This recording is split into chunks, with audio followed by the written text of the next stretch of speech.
Comment obtenir une expression d'assemblée? Comment conserver saine une véritable expression de l'assemblée? La réponse est la vie du Seigneur Jésus. Que cette vie soit continuellement préservée par l'action de la croix, d'abord contre la mort, qui est son grand ennemi, puis contre le terrain sur lequel la mort travaille, qui est la chair, que la croix soit maintenue sur la chair, qui est le terrain de la mort spirituelle, préservant ainsi cette vie précieuse, et nous n'aurons pas à nous préoccuper d'une technique quelconque. Tout ce qui concerne la vie de l'Assemblée se déroulera naturellement si la croix fait son œuvre et si la vie a le champ libre. Ce qui est une autre façon de dire que c'est sous forme de vie que doit s'exprimer la souveraineté du Seigneur Jésus par son esprit. Nous demeurerons une secte, nous devrons à nouveau nous résoudre à quelque chose séparément de toutes les autres choses dans lesquelles se trouve le peuple du Seigneur si nous descendons à un niveau inférieur ou acceptons un autre terrain que celui de la vie souveraine du Seigneur Jésus dans sa glorieuse primauté. Redescendez sur le terrain de l'enseignement doctrinal, sur le terrain des hommes comme conducteurs spirituels, ou sur n'importe quel autre terrain, et vous redeviendrez un système.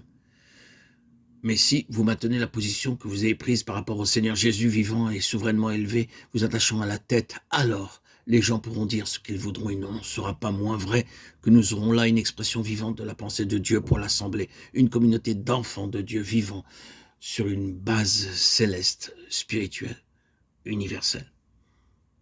Oh, et oui, frères et sœurs en Christ bien-aimés, chers amis, il y aurait beaucoup à ajouter sur ce sujet. Mais nous en avons sans doute assez dit pour établir l'énorme différence qu'il peut y avoir dans ce domaine entre deux façons d'appréhender et de pratiquer les choses concernant l'Assemblée. L'Assemblée est le rapport spirituel qui unit les enfants de Dieu par des relations actives sur la base d'une vie souveraine qui n'est autre que la primauté de Christ s'exprimant en tous. C'est le Seigneur ressuscité qui est au milieu d'eux. Plus de place désormais pour quoi que ce soit de l'homme. C'est sur cette base-là que nous devons rechercher la communion fraternelle. C'est sur un terrain spirituel que nous devons avoir la communion. C'est sur le terrain de Christ seul, sur le terrain de la vie unique et indivisible que nous avons en commun, que nous pouvons collaborer avec les saints dans tout ce qui est vraiment spirituel. Mais s'il nous est imposé d'entrer dans une organisation, de devenir partie intégrante d'un système d'institution quelconque, alors une barrière est dressée et la communion fraternelle est mise en échec. Une telle attitude n'est pas un reniement de l'Assemblée, ce n'est pas une contradiction de l'unité chrétienne, c'est simplement le refus de se laisser imposer quelque chose qui n'est pas du Seigneur, qui n'est pas scripturaire, quelque chose qu'on prétend ajouter à notre vie et à notre communion spirituelle. C'est quand les hommes prennent ces voies que les relations s'interrompent. Nous devons rester sur le terrain libre de la souveraineté du Saint-Esprit.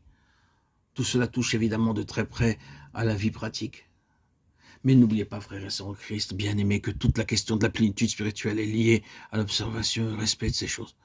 Toute la question de la plénitude de Christ dépend de notre présence ou de notre absence du terrain, de sa souveraineté, de sa vie. Les autres terrains, les terrains artificiels tels que les hommes peuvent en établir, ne doivent pas entrer en ligne de compte pour qui veut connaître quelque chose de cette plénitude. Tout cela nous amène à d'autres questions pratiques. En réalité, toutes les questions pratiques se trouvent soulevées ici.